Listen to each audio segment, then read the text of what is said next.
Bayangkan sebuah kekaisaran yang menaklukkan hampir seluruh Asia, bahkan sebagian Eropa. Mongol di bawah kekuasaan Kublai Khan tampak tak terkalahkan. Tapi siapa sangka ketika mencoba menaklukkan Jepang, sebuah negeri kecil di ujung Pasifik, mereka justru hancur. Bukan karena samurai, tapi karena badai. 2 kali pasukan Mongol mencoba menyerbu Jepang. Tahun 1274 dan 1281, armada besar dikerahkan melintasi laut dari Korea dan Tiongkok. Tapi keduanya berakhir tragis. Ribuan kapal tenggelam, puluhan ribu prajurit tewas. Jepang tetap berdiri. Dan dari tragedi itu, lahirlah istilah legendaris, kamikaze atau angin dewa. Tapi apakah benar badai laut semata yang menghentikan kekaisaran terbesar dalam sejarah dunia? Atau ada faktor lain yang selama ini disembunyikan? Apakah Jepang memang dilindungi oleh kekuatan ilahi? Atau justru lebih siap daripada yang kita kira? Mari kita selami perang yang menjadi salah satu momen paling dramatis dalam sejarah Asia Timur, dan mungkin perang paling memalukan bagi Mongol sepanjang kejayaannya. Pada pertengahan abad ke-13, Kublai Khan telah berhasil menaklukkan Tiongkok dan mendirikan dinasti Yuan. Tapi ambisinya tak berhenti di daratan. Ia ingin memperluas kekuasaan ke seluruh Asia Timur, termasuk ke Jepang, yang saat itu dikuasai oleh pemerintahan Shogun Kamakura. Kublai Khan mengirim utusan ke Jepang, menuntut mereka tunduk dan mengirim upeti. Tapi Jepang menolak mentah-mentah. Bahkan utusan Mongol dipermalukan dan tidak diakui. Bagi bangsa Mongol ini adalah penghinaan. Dan seperti yang biasa mereka lakukan terhadap kerajaan-kerajaan keras, kepala lainnya, invasi disiapkan. Pada tahun 1274, invasi pertama diluncurkan. Sekitar 900 kapal dan 20.000 hingga 30.000 prajurit Mongol, Tiongkok, dan Korea bergerak menuju Kyushu, pulau selatan Jepang. Mereka berhasil mendarat di Teluk Hakata dan memulai serangan cepat terhadap pasukan lokal Jepang. Pasukan Mongol memiliki senjata yang belum dikenal Jepang. Panah ledak, granat bubuk mesiu, dan taktik militer modern. Mereka sempat memukul mundur pasukan samurai yang masih bertarung dalam duel 1 lawan 1. Kebiasaan tradisional Jepang yang lamban dalam konteks perang besar. Namun saat malam tiba, badai besar menerjang. Armada Mongol yang masih berlabuh di pantai dihantam ombak dan angin topan. Ratusan kapal tenggelam, ribuan prajurit mati. Invasi pertama berakhir dalam bencana.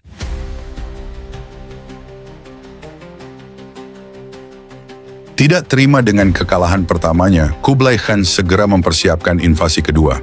Tapi kali ini jauh lebih besar.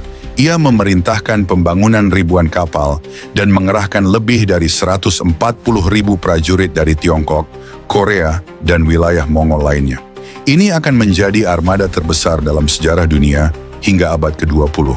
Invasi kedua ini berlangsung pada tahun 1281 dengan 2 armada utama.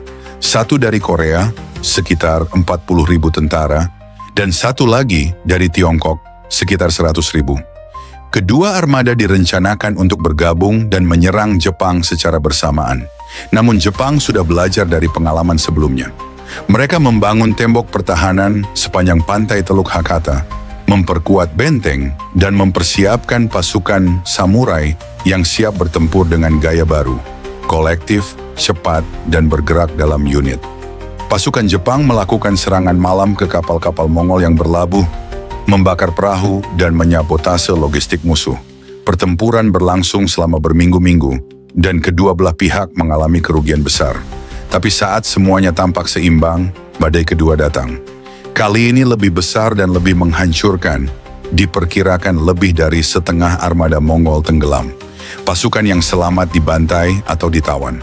Sekali lagi Jepang selamat oleh kekuatan alam dan legenda kamikaze pun terlahir.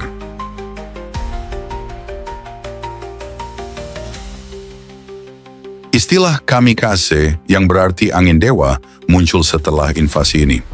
Rakyat Jepang percaya bahwa para dewa melindungi negeri mereka dengan mengirimkan badai untuk menghancurkan musuh. Kepercayaan ini memperkuat identitas nasional Jepang sebagai bangsa yang dilindungi oleh kekuatan ilahi. Namun para sejarawan modern mulai mempertanyakan narasi ini. Apakah benar semua karena badai? Atau Jepang memang secara strategis jauh lebih siap dari yang diperkirakan oleh Mongol? Fakta menunjukkan bahwa Jepang melakukan persiapan besar-besaran di antara kedua invasi. Mereka memperkuat militer, mengubah taktik perang, dan membangun pertahanan pantai yang belum pernah ada sebelumnya. Jadi meskipun badai memainkan peran besar, manusia juga berperan penting dalam kegagalan Mongol. Selain itu, kapal-kapal buatan dinasti Yuan saat itu diketahui berkualitas rendah. Banyak yang dibangun tergesa-gesa dari bahan yang tidak tahan badai. Jadi saat topan datang, kapal-kapal itu mudah hancur dibanding armada maritim lainnya yang lebih siap. Kisah ini membuktikan bahwa dalam perang besar, keberuntungan saja tidak cukup. Strategi, kesiapan, dan kesalahan kecil bisa menentukan nasib seluruh invasi.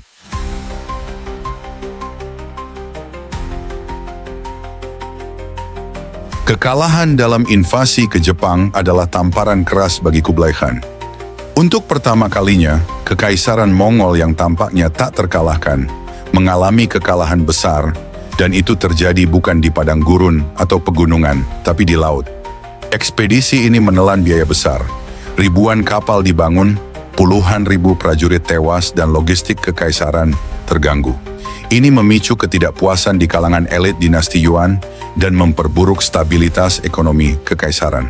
Di sisi lain, Jepang memanfaatkan kemenangan ini untuk memperkuat kekuasaan militer Shogun Kamakura.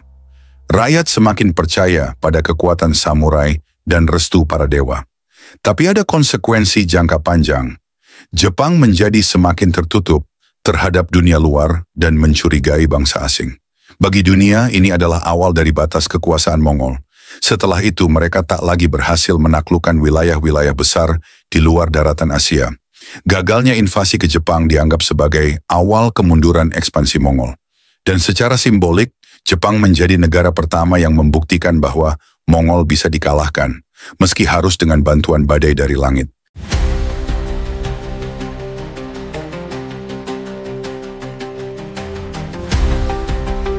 Kisah Kamikaze tak berakhir di abad ke-13.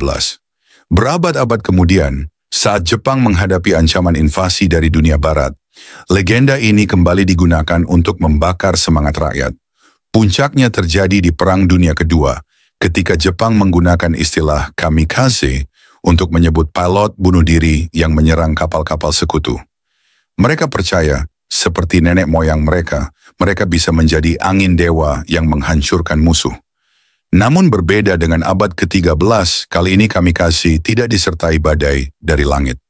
Dunia telah berubah, tapi mitosnya tetap kuat, mengakar dalam nasionalisme dan budaya Jepang hingga hari ini. Dalam sejarah global, perang ini menjadi pelajaran tentang batas kekuatan manusia.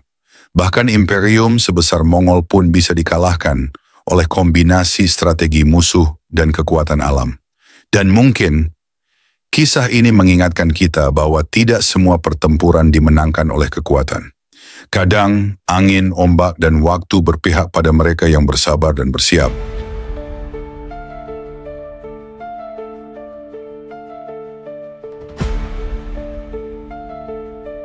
Perang Mongol versus Jepang bukan sekadar konflik militer. Ini adalah kisah tentang kesombongan imperium, kegigihan sebuah bangsa kecil, dan campur tangan alam yang tak bisa dikendalikan. Kublai Khan dengan seluruh kekuatannya gagal menaklukkan Jepang. Dan Jepang meski kecil secara wilayah, berhasil mempertahankan diri dengan persiapan matang dan mungkin juga dengan keberuntungan luar biasa. Legenda kamikaze lahir dari peristiwa ini. Sebuah simbol perlawanan, keberanian, dan kepercayaan bahwa bangsa yang bersatu bisa bertahan menghadapi kekuatan seberapapun besarnya. Tulis di komentar, menurut kamu, apakah kekalahan Mongol ini lebih disebabkan oleh badai atau oleh strategi Jepang? Dan jangan lupa untuk like, share, dan subscribe agar kamu tidak ketinggalan kisah-kisah besar lainnya yang terlupakan oleh sejarah arus utama.